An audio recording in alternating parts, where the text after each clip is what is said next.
तो आज अपन बात करेंगे रोटर परिपथ के बारे में। रोटर संरचना अपन कौन सी ले रहे हैं अभी? कौन सी रोटर में बात कर रहे हैं?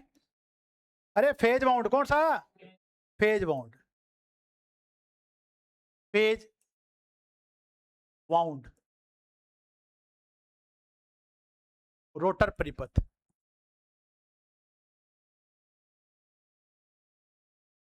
रोटर परिपथ, इसके बारे में बात करेंगे पहले। तो सबसे पहले अपने क्या कहा था, तो देखें कि ट्रांसफार्मर जो आपका 3 फेज इंडक्शन मोटर है वो ट्रांसफार्मर की भांति होती है, बताया था अभी। तो यहाँ पर आपके पास क्या है, ये इसकी प्राइमरी वाइंडिंग है। यहाँ आपके पास सप्लाई वोल्टेज का बना रहे हैं VS, क्या रख रहे हैं? V। तो यहाँ आपके पास स्टेटर के सिरों पे जो वोल्टेज पैदा होगी E1, क्या पैदा होगी? E1। अब आपके पास सेकेंडरी वाइंडिंग है जिसे अपन बोलेंगे रोटर की, क्या बोलेंगे भी? रोटर। जो रोटर आपका सेकेंडरी वाइंडिंग की तरह बात ही काम करेगा, और इन दोनों के बीच में स्लिप, क्या बच्चों देखे? स्लिप। यहाँ जो वोल्टेज पैदा होगी वो वोल्टेज पैदा होगी E2, क्या पैदा होगी भी? E2। रोटर वाइंडिंग के प्रत्येक फेज का प्रतिरोध होगा R2, क्या होगा भी? R2। और प्रत्येक फेज का प्रेरणिक प्रतिघात होगा X2, क्या होगा भी? X2, क्या होगा भी? X2। ठीक है भी, ये आपका जो स्टेटर परिपथ है एज ए प्राइमरी काम करेगा और रोटर परिपथ एज ए सेकेंडरी। इतनी बात समझ में आ गई भी? इतना बना लिया डायग्राम आपने? डायग्राम बनाओ साथ के साथ, आज देखते कितना समझ में नहीं आता।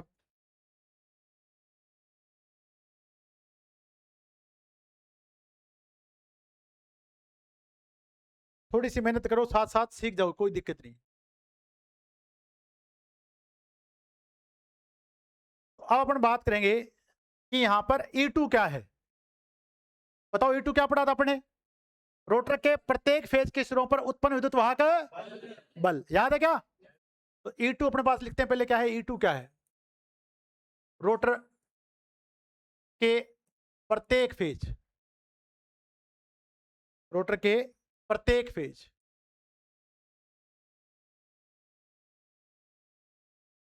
में उत्पन्न विद्युत वाहक बल, विद्युत वाहक। सही है भी, लिख सकते हैं ऐसा? लिख सकते हैं क्या? फिर अपने पढ़ा था R2, क्या पढ़ा था भी? R2। रोटर के प्रत्येक फेज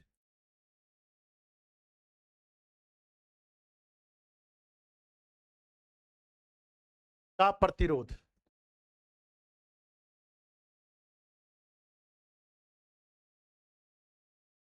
X2 क्या है? रोटर के प्रत्येक फेज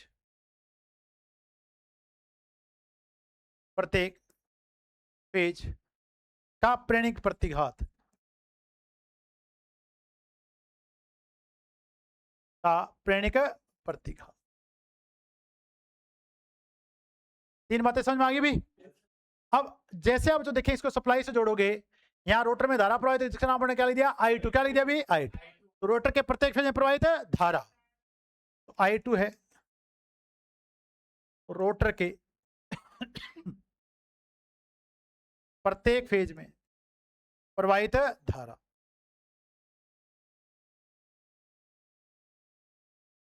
प्रवाहित धारा। अब आपका ये श्रेणी RL परिपथ बन जाएगा, तो उससे मिलेगी आपको प्रतिबाधा, क्या मिलेगी भी? प्रतिबाधा। जैसे अपन लिखेंगे Z, क्या लिखेंगे भी? Z लिखेंगे Z। इसके बाद आ जाए Z2, रोटर के प्रत्येक फेज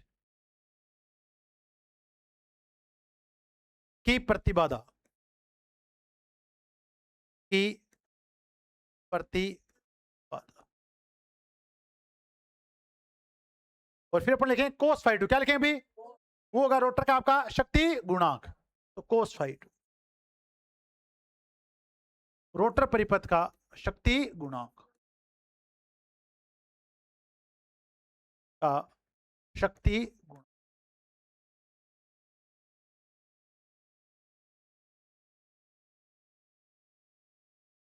इतनी बातें लिख ली भी सभी ने? तो आपको अब यहाँ पता चल गया है कि अगर अपन R2 लिख रहे हैं तो R2 रोटर के प्रत्येक फेज का क्या प्रतिरोध? X2 प्रेरणिक प्रतिघात, I2 रोटर में प्रवाहित है धारा, Z2 रोटर का प्रतिबाधा और cos phi 2 रोटर परिपथ का शक्ति गुणांक। समझ में आया? तो देखिए अब अपन बात करेंगे एट स्टैंड स्टिल, जब आपकी मोटर रुकी हुई है, रुकी हो तो स्लिप का मान 0 होता है ना, भी कितना होता है एट स्टैंड स्टिल। और स्टैंड स्टिल का मतलब क्या भी स्थिर अवस्था में, क्या भी स्थिर अवस्था, स्थिर अवस्था में।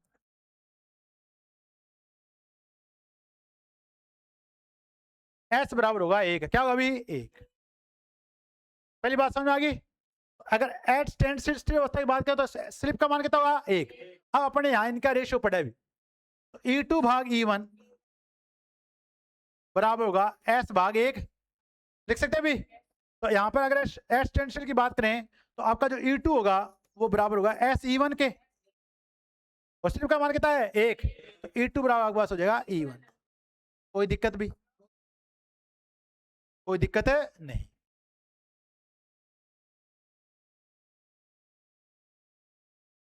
इतनी बात समझ में आ गई सभी को? नोट कर लें इतनी बातें आगे समझ में आ गई तो। कोई दिक्कत है, कोई चीज समझ में नहीं आया तो पूछना भी, जो रेगुलर लगा रहे हैं क्लासें।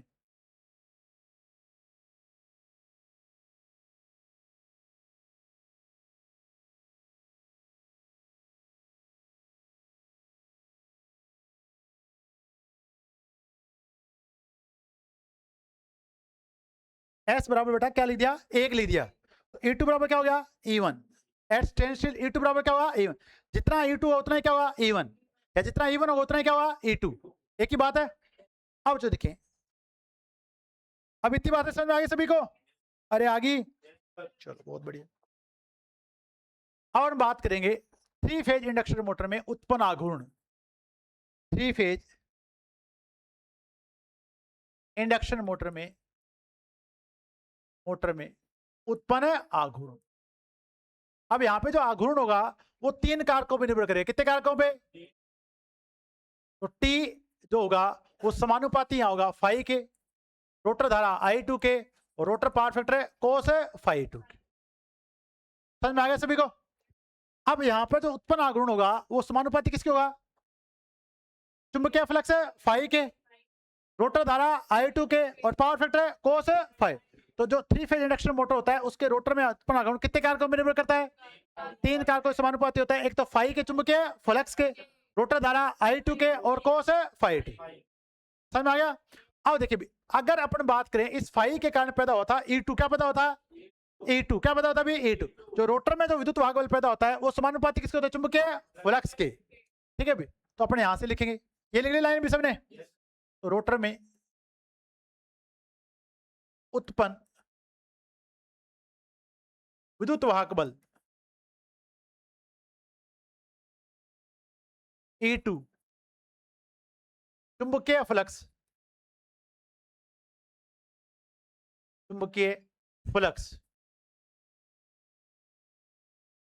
फाई के समानुपाती होता है,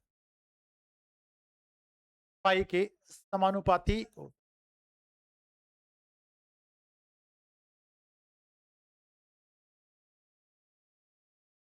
भी तो अगर जहां पे अपने फाई लिखा है क्या वहां E2 लिख सकते हैं भी? लिख सकते हैं क्या? अगर E2 फाई के समानुपाती है कि नहीं है, तो फाई की जगह अपने क्या लिख देंगे E2। तो अब अपने यहां क्या लिख देंगे, इसलिए T समानुपाती हो गया, या अपन समानुपाती का चिन्ह हटा दें, क्या लगाते हैं कांस्टेंट के E2, नीचे क्या यहाँ पे क्या आ गया I2, और यहां आ गया कोस फाई 2। क्या इतना लिख दें? अरे इतना लिख दिया, समझ में आ गया सभी को? क्यों फाई किसका E2 लिख दिया? E2 समानुपाती किसके है? फाई के। इतनी बात समझ में आ गई सभी को? अब तो देखें अपन को लिखने I2 और कोस फाई 2 के मान, क्या लिखने हैं I2 और कोस फाई 2 के मान। अब यहां से देखो, अगर अपने इस रोटर धारा I2 का मान निकालेंगे तो I2 यहाँ पे क्या हो जाएगा E2 भाग Z2 हो जाएगा, नहीं हो जाएगा? अरे हो जाएगा क्या? और अगर अपन कोस फाई 2 का मान निकालें तो कोस फाई 2 क्या होगा R2 भाग Z2, R2 भाग, अरे लिख सकते हैं ऐसा, लिख सकते हैं ऐसा। तो I2 लिखेंगे E2 भाग Z2 और R2 भाग Z2। अगर अपन यहां से Z2 का मान लिखें तो Z2 आपके पास आएगा R2 प्लस का स्केयर प्लस X2 का स्केयर का रूट। लिख सकते हैं ऐसा? अरे लिख सकते हैं क्या? सारे मान वहां लिख देते हैं। तो T बराबर अपन लिखेंगे K E2 और यहां क्या लिखते हैं? I2 का मान क्या लिखेंगे अभी? E2 भाग Z2 और cos फाइट का मान क्या लिखेंगे? R2 भाग Z2। बताओ लिख दिया नहीं लिख दिया? आप स्टेप पूरा करो भी इसको, यहां तक करो करो करो, आपको सब समझ में आ जाएगा, सब कुछ संभव हो जाएगा। थोड़ा सा पॉजिटिव रहें, क्या जो बंदा करवा रहा है ना, मैं थोड़ा सा ईमानदार होके कर लेता हूं। कई दिन खुद के दिमाग को साइड में रख के आओ। आप अपने तरीकों से फेल होते आ रहे हो लगातार, हो सकता है मेरे वाले तरीके से पास हो जाओ।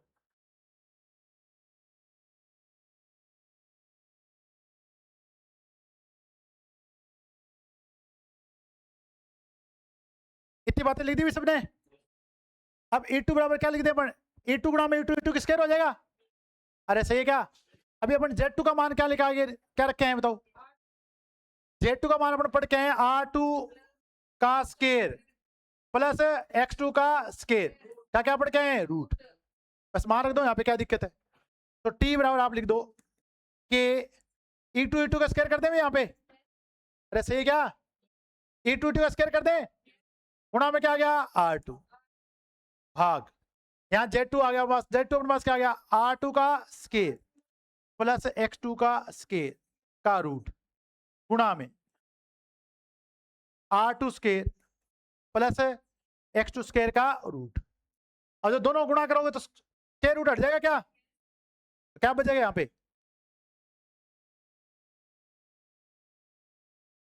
ठाकुर तो गियो गियो और गियो आज आ नहीं जाएगा, आ नहीं जाएगा, जाने नहीं दूंगा मैं। चाहे मेरे को पीछे ना खड़ा होकर आना पड़े उधर। ध्यान दे लेना भी, एक एक स्टेप आपके साथ समझा रहा हूं मैं अब।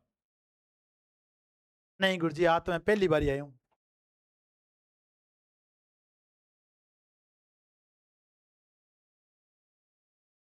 अब ये भी आधा और ये भी कितना है? आधा। आधा आधा कितना हो जाएगा? एक। तो बराबर अपन क्या लिखते हैं? T बराबर के E2 का स्केयर R2, सही है भी? नीचे आएगा R2 square plus X2 square. आ गया भी सभी को? बताओ यहां तक मान आया कि नहीं है? अब आप टॉर्क का फॉर्मूला बनाना सीख चुके हो, देख लो। अब हमें निकालना है, ये तो आपके पास आया टॉर्क, क्या गया अभी? हमें निकालना है जो टॉर्क स्टार्टिंग में किसके समानुपाती होता है। सीखना है कि नहीं सीखना? अरे सीखना है क्या? सीखे अब? बताओ यहां तक समझ में आ नहीं आ गया? अब अपन बात करते हैं एट स्टार्टिंग। एट स्टार्टिंग, अब एट स्टार्टिंग अपने क्या पड़ा? स्लिप का मान कितना होता है? एक। अरे होता है क्या? तो अगर E2 E1 के बराबर है, E2 तो बताओ E1 बताओ किसके बराबर है फिर? E1 किसके बराबर है? E1 किसके बराबर है? तो आपका जो E1 है वो समानुपाती किसके है? VS के। तो वहां चलते हैं वापस, देखो यहाँ पे। अब आपके पास R2 रोटर रेजिस्टेंस का मान फिक्स है, इसका मान भी क्या है? फिक्स है, इसका मान भी क्या है? फिक्स। हाँ ऊपर क्या बचा? E2, और E2 स्क्वायर बराबर किसके है? E1 के, और E1 किसके है? VS के। अरे है कि नहीं है? तो स्टार्टिंग आघूर्ण आपका आरोपित वोल्टता के वर्ग के समानुपाती हुआ कि नहीं हुआ? चलो लिख देते हैं अपने आप। तो T समानुपाती या T बराबर अपन लिख लेते हैं E2 का स्केयर को अपन लिख देते हैं अभी VS का स्केयर, लिख दें यहाँ पे, गुणा में R2 का स्केयर प्लस X2 का स्केयर। ऐसा क्यों लिखा है मैं लिख देता हूं यहाँ पे, क्योंकि अपने पढ़ा है E2 बराबर क्या है? E1, और E1 बराबर किसका हो गया? VS। अब कांस्टेंट हटा दें? अरे हटा दें क्या? K को हटा दो सारे, तो K हटा दोगे तो क्या लग जाएगा? समानुपात। तो T स्टार्टिंग VS स्केयर। तो 3 फेज इंडक्शन मोटर में उत्पन्न स्टार्टिंग आघूर्ण आरोपित वोल्टता के वर्ग के क्या होता है? समानुपाती होता है। नोट कर लें इसको यहाँ पे। स्टार्टिंग टोर टी एस टी ना मैंने स्टार्टिंग, तो स्लिप का मान अपने क्या रखा है? एक। 3 फेज इंडक्शन मोटर में स्टार्टिंग आघूर्ण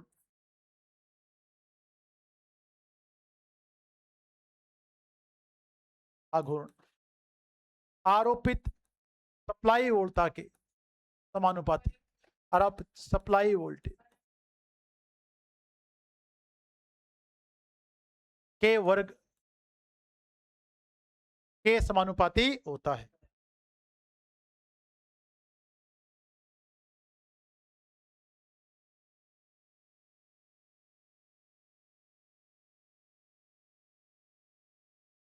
ठीक है, पहली बात भी टॉर्क निकालने का फॉर्मूला सीखे दलीप चंद। चलते चलते बैग चलते, कईयों को तो विश्वास ही नहीं होता। इडो मोटो फॉर्मूलो, इडो मोटो डेरिवेशन मैं ही जीवन में कर दियो। ओ हो कहीं मैं भूल के तो यहां में नहीं बैठा। तो आपने क्या अपनी लिमिट्स बांध रखी है। मैं बार बार कहता हूं लिमिट्स को छोड़ दो। आप लाखों रुपए कमा सकते हो आईटी लेवल पे। किस लेवल पे? IT level. लाखों रुपए कमा सकते हो आप केवल आईटी की योग्यता पे। पर आपको अपने आप को लिमिटलेस बनाओ, अपने आप को बांधो मत कि मेरे को तो बस इससे आगे सीखना नहीं। अगर ये दिक्कत है तो फिर उतना ही कमा पाओगे। देखिए भी वापस, हम यहां से दिक्कत है,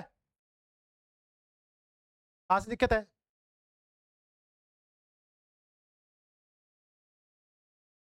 A2 बटा क्या होता है? ये अपने पास श्रेणी आरएल परिपथ बन गया। क्या बन गया? ये श्रेणी आरएल परिपथ पढ़ा क्या कभी? आर और एक्स है तो इसकी टोटल प्रतिबाधा निकालनी पड़ेगी। इसे बोलते हैं जेड। क्या बोलते हैं? जेड। ये यहां से बना है। तो अगर अपने पास श्रेणी आरएल परिपथ है तो उसका क्या निकालेंगे? जेड। अब इसका निकालेंगे। जेड जब निकालते हैं तो इनका करते हैं फेजर जोड़। क्या करते हैं? जब फेजर जोड़ करेंगे तो क्या आएगा? आर स्क्वायर प्लस x2 का स्क्वायर का रूट। अगर ये जेड आएगा तो भी क्या आएगी? धारा I2 आएगी। अब सीख गया? तो पहली बात सीखे भी यहां से। अगर आपसे 3 फेज इंडक्शन मोटर के बारे में पूछा जाता है तो उसमें स्टार्टिंग आघूर्ण आरोपित वोल्टता के वर्ग के समानुपाती होता है। और कई बार ये क्वेश्चन एग्जाम में पूछा जा चुका है, आया भी ये क्वेश्चन। अब अपन बात करेंगे कि कब अपने पास जो रनिंग आघूर्ण है कब अधिकतम होगा। ये तो अपने पूछा कि स्टार्टिंग आघूर्ण क्या है? आरोपित वोल्टता के वर्ग के क्या होता है? समानुपात। आप स्टार डेल्टा स्टार्टर यूज करते हो? क्यों मोटर को स्टार में चलाते हैं? क्यों मोटर को स्टार में चलाते हैं स्टार्टिंग में? 3 फेज इंडक्शन मोटर को स्टार में चलाने का प्राथमिक उद्देश्य है स्टार्टिंग धारा को कम करना। स्टार्टिंग धारा को, अगर आप उसको वोल्टेज कम दोगे तो क्या धारा ज्यादा लेगी क्या मोटर? अरे लेगी क्या? उसकी पावर क्या है कि फिक्स है। क्या मतलब देखिए फिक्स। जितने भी आपके इंडक्शन मोटरें होती हैं वो स्टार्टिंग में आपकी 1.5 टाइम्स करंट क्या लेती है? ज्यादा। कितने गुना करंट है? 1.5 गुना करंट क्या लेती है? ज्यादा। आप चाहते हो करंट ज्यादा ना ले, इसलिए अपन रिड्यूस कर देते हैं वोल्टेज। क्या कर देते हैं? वोल्टेज। अभी आप क्या आएगा थोड़े दिन बाद स्टार डेल्टा स्टार्टर। अब तो यहां तक समझ में आ गया। अब तो देखें आगे पढ़ते। अब हम बात करेंगे कि स्टार्टिंग और रनिंग आघूर्ण है उसके अधिकतम होने के लिए शर्त क्या है। तो अगला टॉपिक अपने पास क्या है देखें। 3 फेज इंडक्शन मोटर में अधिकतम स्टार्टिंग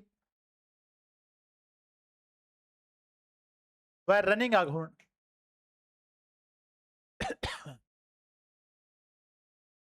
के लिए शर्त।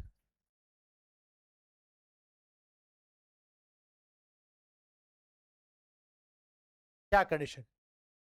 वापस चलते हैं मुझे देखें। क्या रनिंग कंडीशन में अपन एस का मान 1 मान सकते हैं भी? अरे बताओ, स्टार्टिंग में तो अपने एस का मान कितना मान लिया? 1। क्या रनिंग में एस का स्लिप का मान 1 मान सकते हैं क्या? तो वहां कितना मानना पड़ेगा? एस। कितना मानना पड़ेगा? एस। जब आपकी मोटर रन करी होगी 2 से 5% लिमिट है उसकी। अब पता नहीं 2 है, 3 है, 4 है, 5 है, हमें कितना मानना पड़ेगा? एस। कितना मानना पड़ेगा? एस। समझ में आ गया बच्चों? देखें अब आपका रनिंग कंडीशन में रोटर सर्किट की बात करते हैं। वापस देखो, ये R2 का मान स्लिप पर निर्भर नहीं करता है, नहीं करता ना भी, पर X2 का मान स्लिप पर निर्भर करता है। बताऊंगा क्यों करता है। और इधर जो आपके पास वोल्टेज पैदा हो रही थी E2, अरे हो रही थी नहीं हो रही थी, इसका मान भी स्लिप पर निर्भर करता है। ये अपने पास है x2, क्या भी x2। अब देखिए, अब अगर अपन रनिंग अवस्था की बात करें, किसकी बात करें भाई, रनिंग अवस्था की बात करें, तो ये E2 हो जाएगा, उसे आप लिख सकते हो SE1, लिख सकते हो क्या, लिख सकते हो क्या। और एट स्टार्टिंग E1 और E2 बराबर है कि नहीं बराबर, अरे है क्या, अरे एट स्टार्टिंग E1 और E2 बराबर है कि नहीं है, तो चाहे आप इस E1 किस जगह E2 लिखे तो कोई दिक्कत है क्या, तो आप इसको लिख सकते हो SE2, क्या लिख सकते हो, SE2। समझ में आएगी नहीं आएगी बताओ।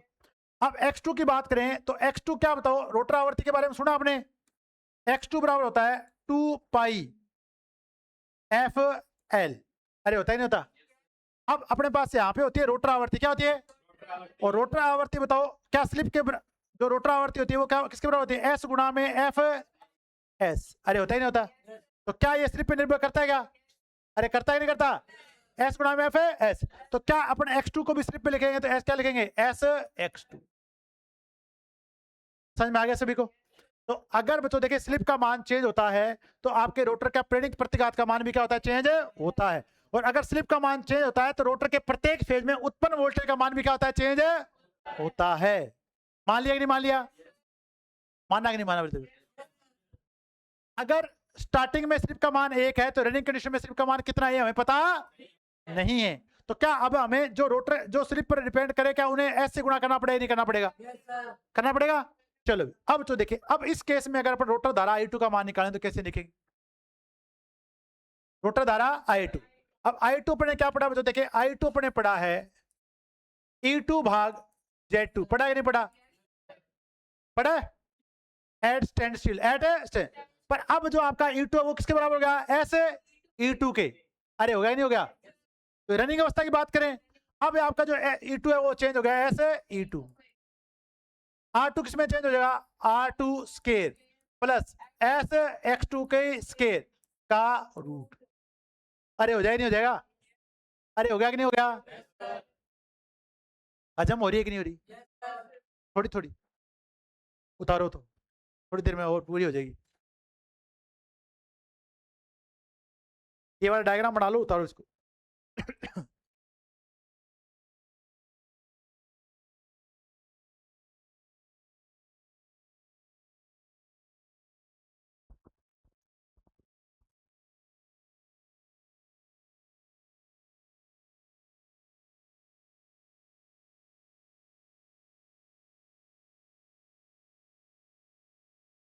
देखो बच्चों सीधी सी बात है, अगर आपको केवल रटना है तो मैंने कहा था 1 मिनट का समय लगेगा, कितने मिनट का, पर अगर आपको पता करना है कि आते क्यों है, क्यों ऐसा क्यों हुआ, तो फिर आपको बच्चों 4 घंटे भी लग सकते हैं। और एग्जाम में क्वेश्चन वहां से पूछे जाते हैं कि ऐसा क्यों हुआ, होता है वो तो सबको पता है, तो क्यों हुआ इसका पता करने में क्या लगेगा, समय लगेगा। I2 का मान आ गया अभी, अरे आ गया क्या, तो cos phi2 का मान कैसे लिखेंगे बताओ, cos phi2 बराबर अपन क्या पढ़ेंगे अब, R2 भाग Z2, अब वैल्यू पुट कर दो वापस, R2 तो R2 रहेगा और ये आएगा आपके पास R2 स्केयर S x2 का स्केयर, क्या कर देंगे रूट।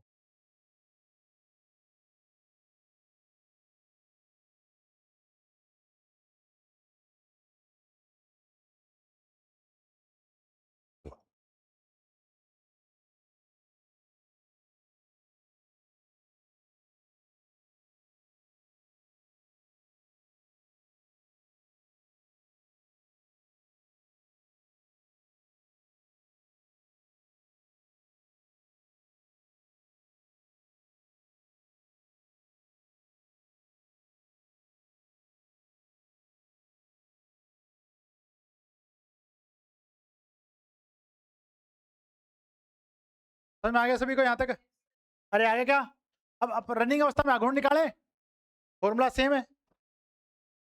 अब देखिए 3 फेज इंडक्शन मोटर में उत्पन्न आघूर्ण, उत्पन्न आघूर्ण, बताओ फॉर्मूला क्या है,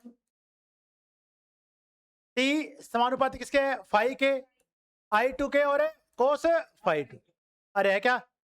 अब फाई के समानुपात कौन है? E2। अरे है कि नहीं है? अगर ये फाई आता तो क्या आता है? E2। तो अपन समानुपाती के चिन्ह हटा दे, क्या लगा देंगे? KE2। बताओ I2 का मान क्या लिखें? बटा में R2 स्केयर प्लस SX2 का स्केयर का रूट, और कोस फाई टू का मान क्या लिखें? R2 भाग R2 का स्केयर SX2 का स्केयर, क्या करते हैं भी? रूट। उतारो सवाल डॉट, उतारो उतारो, एक एक स्टेप लिखा रहा हूं, अब तो आना चाहिए आपको ही। और जाके घर पे ना मेरी क्लासेस को जो भी टीचर पढ़ा रहे हैं ईमानदार हो जाओ, पढ़ो बच्चों। देखें, केवल अगर आपका 1 वर्षीय प्लान है तो, और कई वर्षीय है तो कोई दिक्कत नहीं। फिर आओ, धोख मारो और चले जाओ।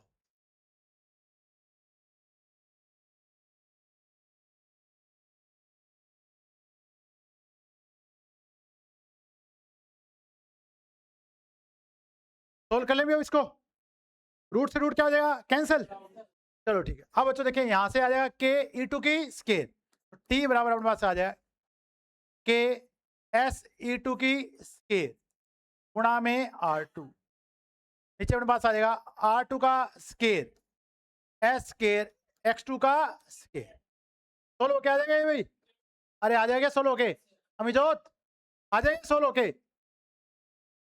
अरे आ जाएगा ये, कैसे आ जाएगा बेटा? ये रूट से रूट क्या हो जाएगा? कैंसिल। तो अंदर क्या बचा? केवल R2 प्लस SX2 की स्केयर। अब देखो यहां से S कॉमन ले लो भी, S स्केयर क्या ले लो? कॉमन। KSE2 square R2। अब इन दोनों में से कॉमन क्या ले लो? S square. अगर यहां नहीं है तो इसका भाग दे देंगे? नहीं दे देंगे? अरे दे देंगे क्या? अरे यहां गुणा में नहीं है ना स्केयर, क्या दे देंगे? भाग। और यहां क्या करेंगे? यहां है तो भाग देने की जरूरत है क्या? अरे यहां है तो भाग देने की जरूरत है क्या? इतना सोल्व हो गया? अरे हो गया क्या सोल्व? इस S से इसका स्केयर काट दो। काट दिया सभी ने? काट दो काट दो, करो करो करो।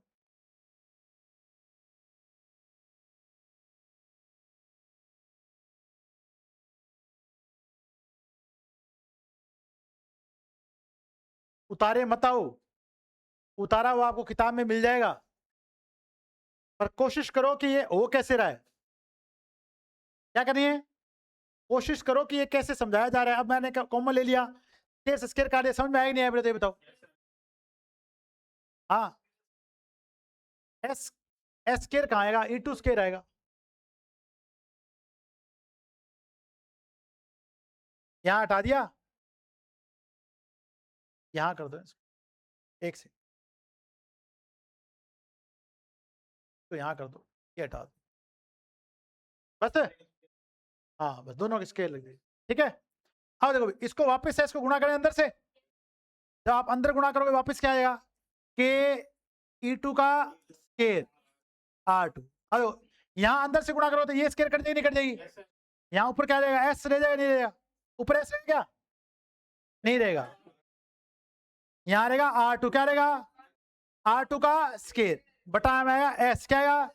S, और वहां पर वापस क्या आ जाएगा? SX2 का। बताओ इतना आ गया कि समझ में? अब हम पढ़ने आए हैं अधिकतम रनिंग आघूर्ण की शर्त या अधिकतम स्टार्टिंग आघूर्ण की शर्त। अब जो देखिए ये नीचे वाला आ गया भाजक, क्या आ गया? अगर ये भाजक छोटा हो जाए तो ये आघूर्ण बताओ ज्यादा हो जाए नहीं हो जाएगा? हमें इस भाजक को क्या करना है? छोटा। इस भाजक को क्या करना है? छोटा। अब इस भाजक को छोटा करने के लिए प्लानिंग करेगी। तो भाजक आपके पास आ गया R2 स्केयर भाग S, SX2 का स्केयर। अब इस भाजक को अपना करना है छोटा। क्या करना भी? छोटा। तो अपने कहा था इसे माना था A, इसे माना था B। तो A बराबर अपन को लिखना है कि अगर अपन इसको A और B में लिखें तो कैसे लिखेंगे? देखो, तो A बराबर अपन मान लेते हैं R2 भाग रूट S, मान लेंगे ऐसा। और B बराबर क्या मान लें? रूट S गुणा में X2। अरे मान सकते हैं ऐसा? अब अपन इसको इसको एक फॉर्मूले में चेंज करेंगे, a माइनस बी की whole square, a minus B की, a माइनस बी की होल स्केयर में लिखोगे तो a square plus b square minus का 2ab। अब बच्चों देखिए यहाँ पे एक्स्ट्रा नहीं आना चाहिए, अरे नहीं आना चाहिए, तो जब आप a और b को गुणा करोगे तो माइनस 2ab आ ही नहीं आएगा, माइनस का 2ab एक्स्ट्रा आ ही नहीं आएगा। अब माइनस का 2ab हटाने के लिए इसमें क्या जोड़ना पड़ेगा अलग से, प्लस का 2r2 x2। देखो यहाँ पे माइनस का 2ab में क्या आने वाला है, देखो माइनस का 2ab 2 गुणा में, बताओ a का मान कितना है, r2 भाग रूट s, b का मान कितना है, ये इससे क्या हो गया कैंसिल, तो जो माइनस का 2ab एक्स्ट्रा आएगा तो अपने को अलग से क्या जोड़ना पड़ेगा, प्लस का 2r2 x2 प्लस का 2r2। बताओ समझ में आ रही है नहीं पहले तो बात, कईयों के बाउंसर लगना चालू हो गया है, हो गया चालू। बच्चों देखिए अपन इस भाजक को छोटा बनाना चाह रहे हैं, क्या बनाना चाह रहे हैं, तो इस छोटा बनाने के लिए कैसे लिखेंगे, अब देखो इसको लिखेंगे a माइनस बी की होल स्केयर में, लिख सकते हैं ऐसे, तो इसको अपन लिखेंगे a स्केयर माइनस का 2ab माइनस का प्लस b स्केयर। अपने पास ये a और ये क्या है, तो a और b आना चाहिए, माइनस का नहीं आना चाहिए ना, तो इसका अगर ये माइनस का नहीं आना तो प्लस का 2ab जोड़ना चाहिए नहीं जोड़ना चाहिए, तो बताओ a और ये अगर अपन ये हटा देंगे तो बताओ a प्लस b स्केयर बचेगा नहीं बचेगा, तो अपन इस फॉर्मूले को ऐसे लिखेंगे, अब देखो a माइनस बी में r2 भाग रूट s लिख दिया, b को लिखेंगे रूट s गुणा में x2, बताओ लिख दिया नहीं लिख दिया, क्या कर दी, क्या कर दी इसकी स्केयर, क्या कर दी स्केयर। अब इसको खोल लो वापस क्या आएगा मान, इसका a स्केयर करो, r2 का स्केयर भाग s आएगा नहीं आएगा, क्या है क्या ये, अरे है क्या, अरे है क्या, अब b स्केयर को खोलो क्या आएगा, प्लस का sx2 का स्केयर है क्या। अब इसमें अगर माइनस 2ab से खोलें तो माइनस का क्या आएगा, माइनस का 2 माइनस 2 r2 x2 r2 अपन पहले से जोड़ लेंगे प्लस का 2 r2 x2 प्लस का जोड़ लें पहले से, तो बताओ ये दोनों कैंसिल हो जाएंगे, हो जाएंगे, वापिस आपका मूल मान ये रहेगा नहीं रहेगा, अरे रहेगा ही नहीं रहेगा। तो भाजक को छोटा करने के लिए अब अपन यहां सीधा लिखेंगे इसको ऐसे, तो अपन क्या करेंगे इसको ऐसे लिख देंगे, t बराबर अपने पढ़ा है k a2 का स्केयर गुणा में r2। अब जो भाजक है उसको अपन ऐसे लिख देंगे r2 भाग रूट s, लिख सकते हैं क्या, ये आ गया a, ये आ गया रूट s x2, ये आ गया b, क्या करते हैं इसकी, क्या करते हैं, जब इसकी स्केयर करोगे तो आपके पास एक माइनस का है नहीं आएगा, और माइनस वाले को हटाने के लिए क्या जोड़ेंगे प्लस का, तो प्लस का क्या जोड़ेंगे, प्लस का 2r2 x2, जोड़ेंगे नहीं जोड़ेंगे, अरे जोड़ेंगे। अब वापस देखो यहाँ पे, अब देखो अगर मैं इसको इसी भाजक को अगर मैं ऐसे लिखूंगा तो बताओ वापस मान बताओ सेम आएगा नहीं आएगा, ये से हट जाएगा, बताओ ये मान वापस ये रहेगा नहीं रहेगा, अरे रहेगा ही नहीं रहेगा। अपन एक मैथ का तरीका लगा रहे हैं इस भाजक को छोटा करने का, क्या करने का, एक कंडीशन ढूंढ रहे हैं, क्या ढूंढ रहे हैं, एक कंडीशन ढूंढ रहे हैं कि आपका टॉर्क क्या मिले, आपको अधिकतम है मिले। अब कई बच्चे प्रयास कर रहे हैं, कईयों ने हैंड्स अप कर दिया, इससे आगे नहीं, इससे आगे बस लिमिट क्रॉस हो गई बस। मेरी आईटी एक रेडी है, मेरी क्या रेडी है, मैं आपको बार बार कहता हूं, तो देखे आप अगर लिमिट्स में बंद हो गए, आजकल क्वेश्चन आ रहे हैं लिमिटलेस, क्या आ रहे हैं, अभी मैंने आपको इसरो क्वेश्चन दिखाए दिखाए, ऑपरेशनल एम्पलीफायर कहीं पर भी आपकी किताब में दिया नहीं है, उसने भाई ने लैंड लगा रखी है, क्या वहां जाके क्या होगे, क्या हो क्या, उनको उतने आदमी मिल जाएंगे जो ऑपरेशन एम्पलीफायर भी पढ़ के गए थे। इसलिए मैं बार बार कहता हूं लिमिट्स मत लगाओ, बताया जा रहा है तो सीखो, बताया जा रहा तो सीखो। अब इसमें कुछ नहीं है, अपन इस फॉर्मूले को चेंज करके इस तरीके में लिख रहे हैं, क्या आपको a माइनस बी की होल स्क्वायर का फॉर्मूला नहीं आता क्या, हेलो, मैं 4 बार से फोन काट रहा हूं तो आपको पता नहीं मैं क्लास में पढ़ा रहा हूँ,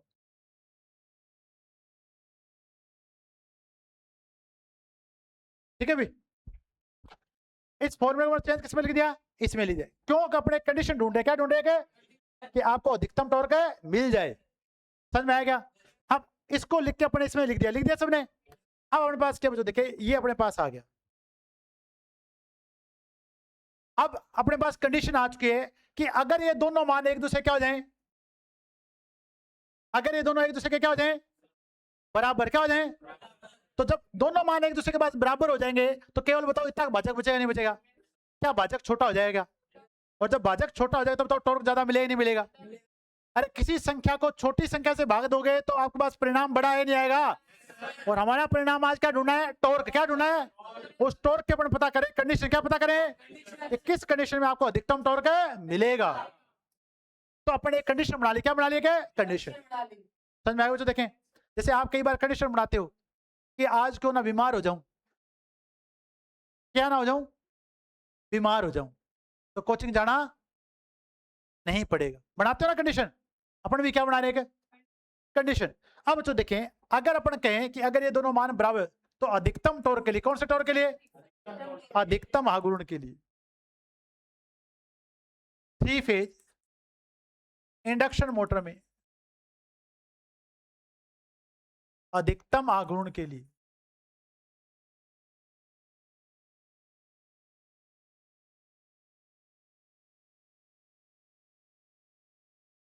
अब तो R2 भाग रूट एस, R2 भाग रूट है बराबर किसके हो जाए, रूट एस गुणा में x2। मान सकते हैं ना अपन कि अगर आपको अधिकतम आघूर्ण चाहिए तो इस R2 भाग रूट एस का मान किसके बराबर होना चाहिए, रूट एस x2 के बराबर हो जाना चाहिए। अगर ये कंडीशन आ गई तो बताओ R2 का मान किसके बराबर हो जाएगा, इसको गुणा करो, रूट से रूट है कैंसिल, क्या बचेगा, s। तो R2 का रोटर प्रतिरोध का मान s गुणा में x2 के बराबर होना चाहिए कि नहीं होना चाहिए। अब s का मान हमें पता नहीं है। कब पता नहीं है, जब मोटर आपकी रनिंग अवस्था में। कौन सी अवस्था में, तो बताओ रनिंग अवस्था में रोटर प्रतिरोध का मान अधिकतम टॉर्क के लिए कितना होना चाहिए, रनिंग अवस्था में रोटर प्रतिरोध का मान अधिकतम टॉर्क के लिए कितना होना चाहिए, s गुणा में x2 के बराबर होना चाहिए। बताओ किसके बराबर होना चाहिए, x गुणा में x2 के बराबर होना चाहिए। बताओ समझ में आएगी? एक्चुअल में क्या होता है बच्चों, देखिए जैसे आपकी मोटर स्टार्ट होती है स्लिप का मान घटना चालू हो जाता है, पर रोटर प्रतिरोध का मान क्या रहता है, फिक्स रहता है। क्या रहता है, फिक्स। इसलिए अपन बार बार पढ़ रहे फेज माउंट रोटर। कौन सा पढ़ रहे हैं, तो फेज माउंट रोटर में आपके प्रतिरोध को घटाया जा सकता है। उसमें अपन लास्ट में लगाते हैं वेरिएबल रेजिस्टेंस। क्या लगाते हैं, वेरिएबल रेजिस्टेंस। तो जैसे जैसे मोटर का आपको आघूर्ण को बढ़ाना है, आपके पास जो टॉर्क होता है उसके जो रेजिस्टेंस उसके मान को घटाते चले जाते हैं। तो अधिकतम रनिंग आघूर्ण के लिए R2 का मान SX2 के बराबर होना चाहिए। तो हमें रनिंग अवस्था में स्लिप का मान पता नहीं। बताओ समझ में आ नहीं आ गया? अब बच्चों देखें, पहली कंडीशन आ गई। अरे बताओ समझ में आ गया? तो अपन नोट कर देते हैं। सारा तुरा है क्या भैया इसमें? कहां से मिलेगा, यहीं से मिलेगा, ये मिलेगा तारा। तो अधिकतम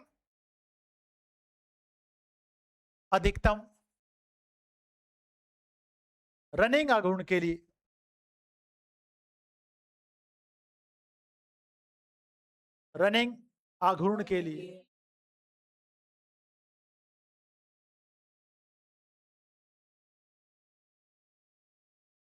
R2 बराबर क्या होना चाहिए, x2 के बराबर होना चाहिए।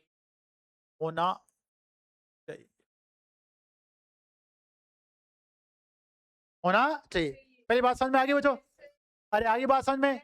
अब जो देखिए, जिन बच्चों ने लगातार कॉन्फिडेंस लेके वो वहां तक पहुंचा ना, वो कहेगा वास्तव में आज कुछ सीखा हूं, आज कुछ है सीखा। नहीं तो रट्टे तो फिर मैं मार ही रहा था, रट्टे तो आप मार रहे हो दबा दबा के। ठीक है, सीखें पढ़ाई बच्चों। देखें ये एक दिन का काम नहीं है। क्या कोई एक पेज याद करना है क्या? अगर आपको एक पेज याद करना है तो फिर आप अपने तरीके से पढ़ो, रट्टा पद्धति से। अगर आपको पता है कि 700 पेज याद करने हैं तो फिर आपको समझना पड़ेगा। पहले क्वेश्चन समझ में आ गई? अब अगर बात करें तो देखिए, स्टार्टिंग के समय, किसके समय, स्टार्टिंग के समय एस का मान कितना होता है, कितना होता है, एक। तो अगर स्टार्टिंग के समय एस का मान क्या होता है, तो अधिकतम स्टार्टिंग आघूर्ण के लिए R2 का मान किसके होना चाहिए, x2 के बराबर होना चाहिए। समझ में आई नहीं है? x2 का मान स्टार्टिंग में ज्यादा होता है तो r2 का मान भी ज्यादा होना चाहिए। बताओ समझ में आई नहीं है? तो सेकंड क्वेश्चन लिख देते हैं यहां से।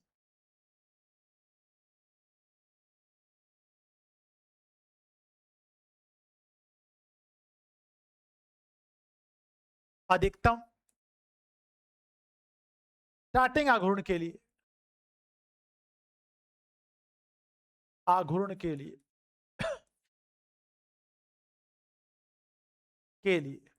R2 बराबर क्या होना चाहिए? x2 होना चाहिए। R2 इज इक्वल टू होना चाहिए x2 होना चाहिए। बताओ समझ में आएगी नहीं है? बातें अपने तीन ही पढ़ी है भी कि T समानुपाती होता है आरोपित वोल्टेज के वर्ग के। T बराबर अधिकतम स्टार्टिंग रनिंग आघूर्ण के R2 बराबर क्या होना चाहिए? SX2। और अधिकतम स्टार्टिंग आघूर्ण के लिए क्या होना चाहिए? R2 बराबर x2 होना चाहिए। अब देखिए अगर आपको अधिकतम स्टार्टिंग अधिकतम रनिंग आघूर्ण के लिए स्लिप चाहिए, क्या चाहिए भी? स्लिप चाहिए। तो स्लिप का मान कितना होना चाहिए? वो अधिकतम स्लिप है, वो अधिकतम स्लिप है जिसपे आपको अधिकतम आघूर्ण पैदा हो रहा है। तो अब तो देखें अधिकतम स्लिप क्या होनी चाहिए फिर? अधिकतम स्लिप, अधिकतम रनिंग आघूर्ण के लिए स्लिप, रनिंग आघूर्ण के लिए स्लिप एस मैक्सिमम एस। अब इसको अगर आप एस मैक्सिमम मान लोगे तो R2 में किसका भाग दे दो? R2 में किसका भाग दे दो? x2 होना चाहिए। तो वह ये अधिकतम वो अधिकतम स्लिप का मान होगा जिस पर आपको अधिकतम टॉर्क पैदा हो रहा होगा। समझ में आएगी नहीं है? होना। ये सारी बातें आपको मैंने समझा दी है, एक एक स्टेप मैंने आपको बता दिए, एक एक स्टेप मैंने आपको लिखा दिया है। अगर अब आपको कि सर मैं तो नहीं लिखना आता मेरे को, तो इसका इलाज तो फिर वर्मा जी के पास भी नहीं है। बेटा एस मैक्सिमम बेटा वह स्लिप है जिस पर आपको अधिकतम आघूर्ण पैदा होगा। अब एस मैक्सिमम मान निकालना, ये इधर गुणा में इधर यहाँ कहाँ जाएगा? भाग में। एस मैक्सिमम बराबर क्या? R2 भाग x2। अब बात समझ में आ गई क्या? अरे आगे समझ में? चलो क्वेश्चन ले इसके, या उतारना बाकी है तुम्हारा? उतारना बाकी है क्या? उतारो तो फिर, उतारना बाकी है। ये लो, ये a माइनस बी वाला लिख लो, कैसे लिखते हैं इसको।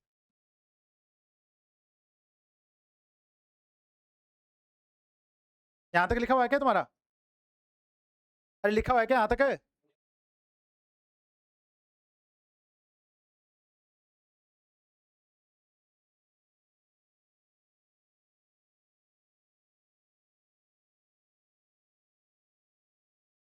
अभी बच्चों देखिए जितने भी आपके टो स्लिप वक्र हैं, आपका स्पीड कंट्रोल है, वो सारा इसी इसी फॉर्मूले से चलेगा। T बराबर के एस ई टू का स्केयर R2 भाग R2 square plus S square x2 की स्केयर। इंडक्शन मोटर आधी इसी पे चलती फॉर्मूले पे। अभी आपको हर रोज ये फॉर्मूला याद होगा।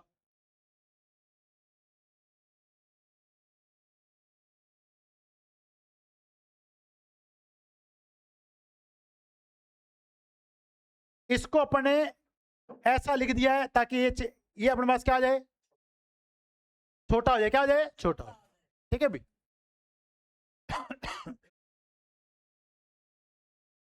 अब अपने इसको जो ये लिखा था इसको इस तरीके से लिख दिया, ये एक्स्ट्रा है इसके लिए अपने क्या जोड़ दिया? प्लस का 2R2 x2। अब अपने एक कंडीशन हो रहेगी कि आपका अधिकतम जो टॉर्क है वो किस पे निर्भर करता है। एक कंडीशन हो रहेगी वो बताता हूं भी। ठीक है, एक बार आप नोट मत करो, बाद में कर लेना, आज जाके शाम को नोट कर लेना, एक बार देखो टाइम हो जाएगा। इतनी बातें समझ में आ गई भी? अब एस मैक्सिमम अधिकतम टॉर्क बचो, देखिए एस मैक्सिमम बराबर अपने क्या लिखा? R2 भाग x2। अब वापिस टॉर्क का फॉर्मूला लेके आते हैं। तो T बराबर अपने क्या पढ़ दिया है? S तो हटा ही दिया अपने यहां से। E2 का स्केयर R2, और यहां अपने क्या पढ़ा बच्चों? देखें R2 स्केयर भाग S, यहां क्या पढ़ा? S x2 का स्केयर। समझ में? तो देखें अब वो अधिकतम स्लिप है जब आपके पास रोटर प्रतिरोध का मान क्या हुआ? अधिकतम होगा। तो अब यहाँ पे अपने पास क्या लिख सकते हैं? एस मैक्सिमम बराबर आप लिखे R2 भाग x2, R2 भाग x2। तो T बराबर अपन क्या लिख देंगे? E2 स्केयर R2 बटा में R2 का स्केयर। यहां अपन क्या लिखेंगे? R2 भाग x2 प्लस R2 भाग x2, इसकी जगह लिख रहा हूं बच्चों, तो यहां गुणा कर दिया x2 का स्केयर। बस मैंने जहां स्लिप लिखा है वहां क्या लिख दिया, R2 भाग, जहां s लिखा वहां क्या लिख दिया, R2 भाग x2, इतना ही लिखा और कुछ नहीं किया। अब आप देखो बच्चों, देखिए क्या होगा। अब अपने पास क्या है, ये R2 है, ये स्केयर कट गया कि नहीं कट गया, ये x2 है, ये स्केयर कट गया कि नहीं कट गया। अब बच्चों देखिए ये ऊपर आएगा नहीं आएगा, अरे आएगा नहीं आएगा, तो अगर ये ऊपर आएगा तो अपन इसको क्या लिखेंगे, E2 का स्केयर बटा में R2। अपने पास ये क्या आएगा, R2x2 आ जाएगा नहीं आ जाएगा, R2x2, यहां पे भी क्या आ गया R2x2। बताओ कितने हो गए, 2 R2x2 हो गए नहीं हो गए, तो अपन इसको कैसे लिख देंगे, तो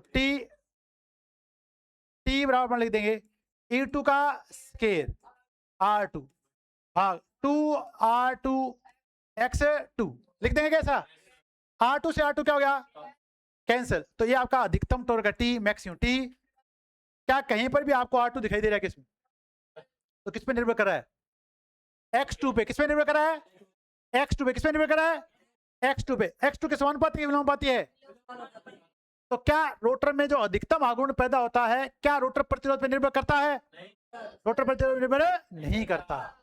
समझ में आ गया, इसलिए यहां से प्रूव हो जाएगा बच्चों। देखिए अब अपन लिखते हैं इसके क्वेश्चन। अब बताओ आप क्वेश्चन, ये आपका फॉर्मूला बच्चों आ ही गया। R2 बराबर अपन क्या ढूंढिए, x2। R2 बराबर क्या लिखा है, sx2 या s मैक्सिमम बराबर क्या, R2 भाग x2। अधिकतम टॉर्क मान रोटर प्रतिरोध R2 पर निर्भर करता है। करवाया कि नहीं करवाया, अभी सारी कंडीशन समझा दिया आपको। चलो अब लेते हैं अपन क्वेश्चन, अब पढ़ो आप क्वेश्चन।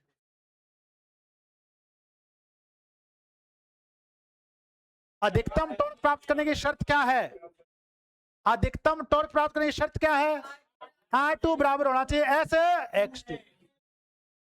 अभी आप बच्चों देखें, आधा या पिछला आधा घंटा या 45 मिनट, क्या आपको ये कंडीशन पता होगी नहीं होगी, और आपके निम्मी की बुक में सेम छपी हुई कंडीशन है। अब आपके पेपर में अगर हूबहू ये क्वेश्चन आ जाएगा ना, अब आप कर दोगे इसे, और अब आपके लिए क्वेश्चन बहुत है आसान है। नहीं तो फिर अगर विदेशी क्वेश्चन आया, क्वेश्चन क्या आया विदेशी, मार तो किताब में आई कौन, क्वेश्चन वहीं से आते हैं, अपन किताब में नहीं होते हैं, फर्क इतना ही पड़ता है। अब पढ़ो ये क्वेश्चन।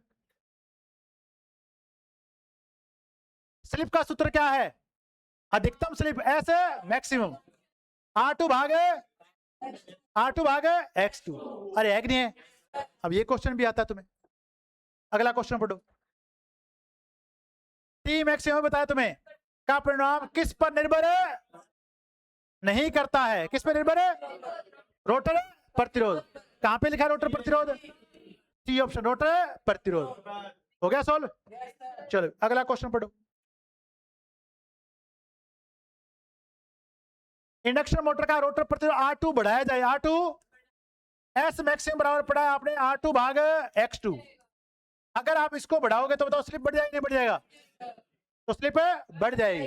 अरे बढ़ेगी नहीं बढ़ेगी, तो बी ऑप्शन आएगा। अगला क्वेश्चन पढ़े आप। NR 0 है, स्लिप कितनी हो जाएगी, अरे कितनी हो जाएगी, अभी तो बताया था स्टार्टिंग स्लिप का मान कितना होता है 1।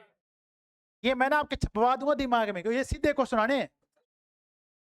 आप पढ़ो स्टार्टिंग स्टार्टिंग का मान TST बराबर क्या पड़ा था, E2 का स्केयर R2 भाग R2 स्केयर प्लस x2 का स्केयर। बताओ कौन सा ऑप्शन है, ये रहा ऑप्शन, है कि नहीं है। यहाँ के लगा रखा था बड़े, इसे के हटा दिया, क्या लगा दिया समानुपाती, क्या लगा दिया समान, ए ऑप्शन आ गया। के बेटा कांस्टेंट क्या होते हैं भी, कौन जितने भी आपके नियतांक उनको हटा दो आप, ठीक है। अब अगला क्वेश्चन लिखो। स्टार्टिंग टॉर्क सप्लाई वोल्टेज किस प्रकार परिवर्तित होता है, वोल्टेज के वर्ग के। TST क्या होता है, सप्लाई वोल्टेज के वर्ग के। ये लो अगला क्वेश्चन पढ़ो। S2 का मान दे दिया आपको, x2 का मान दे दिया, पॉइंट है 4। अधिकतम स्टार्टिंग टॉर्क के लिए आवश्यक रोटर प्रतिरोध R2 कितना होना चाहिए, सेम होना चाहिए। R2 बराबर क्या होना चाहिए, x2। अरे होना चाहिए नहीं होना चाहिए, अगर ये 0.4 है तो इसका मान कितना होना चाहिए, 0.4। ये लो आंसर। ये क्वेश्चन पढ़ो। R2 का मान है 0.05, X2 का मान है 0.25, तो किस स्लिप पर अधिकतम रनिंग टॉर्क विकसित होगा? S मैक्सिमम का मान निकालना है R2 भाग X2, इसको सोल्व कर दो। R2 का मान आ गया 0.05, इसका कितना है 0.25, ठीक है भाई, काट दे इसको, पॉइंट से पॉइंट क्या हो गया कैंसिल, 1/5 गुणा किसे कर दो 100 से, आंसर कितना आ गया 20%, तो टॉर्क स्लिप कितनी होनी चाहिए 20%। ये क्वेश्चन पढ़ो। स्टैंड स्टिल का मतलब रुकी हुई, तो एफ आर का मान किसके बराबर होगा, एफ है एस के, एफ आर बराबर होता है एस गुणा में एफ है एस, इसका मान कितना हो गया 1, तो सप्लाई फ्रीक्वेंसी एफ के बराबर। ये क्वेश्चन पढ़े।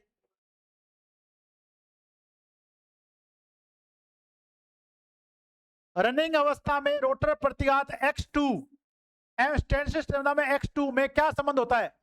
जब रुका होगा तो होगा x2 क्या होगा, पर जब रनिंग होगा तो x2 बराबर हो जाएगा ऐसे x2, बताया था नहीं बताया था, तो आंसर क्या आएगा ए ऑप्शन ऐसे x2। अगला क्वेश्चन पढ़े। सामान्य ऑपरेटिंग अवस्था में स्लिप कितनी होती है 2 से 5%। हो गए सारे। Thanks for watching 3 phase induction motor. ठीक है, आज बताओ समझ में आई नहीं है? अब जो देखे, अगर आप जाके ईमानदारी देखो, मैंने इसको 3 बार पढ़ाया है। कितनी बार पढ़ाया? पढ़ाया कि नहीं पढ़ाया? पर अगर आप इसको जाके एक बार भी नहीं करोगे तो आपका सत्यानाश होने से कोई नहीं रोक सकता। सीधी बात है। मेरे को आपने कितनी बार पढ़वा दिया, और आप जाके कहोगे मैं तो जी विवेकानंद का भतीजा हूं, विवेकानंद जिस पेज को पढ़ता था उसको फाड़ देता था, पता है कि तुम्हें? उस पेज को कभी दोबारा, अगर आप उसके भतीजे हो फिर तो पढ़ना मत, नहीं तो जाके इसको ढंग से पढ़ना। यहां से ऐसे क्वेश्चन पूछे जा सकते हैं जो बहुत आसान है। अरे है कि नहीं है? तो फिर आते तो है ही नहीं आप, तो कोशिश करें बच्चों।